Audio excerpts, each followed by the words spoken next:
साड़ी हम सूत में के छोड़े लावा नाद बमा मालूती फेंके। अरे अरे देखो पहनले बानी साड़ी हम सूत में के छोड़े लावा नाद बमा मालूती फेंके। सुन हो कान दिलवा डर जाए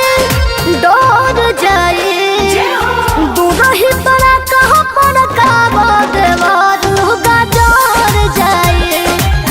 दूर ही पड़ा कहाँ पर काबा देवार लुगा डर जाए।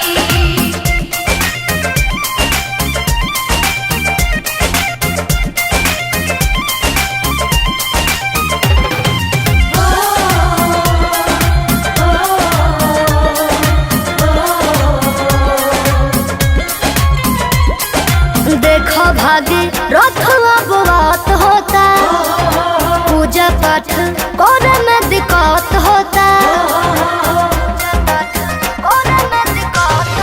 सुनो देखो भागी रथवा बात होता पूजा पाठ करे में दिक्कत होता।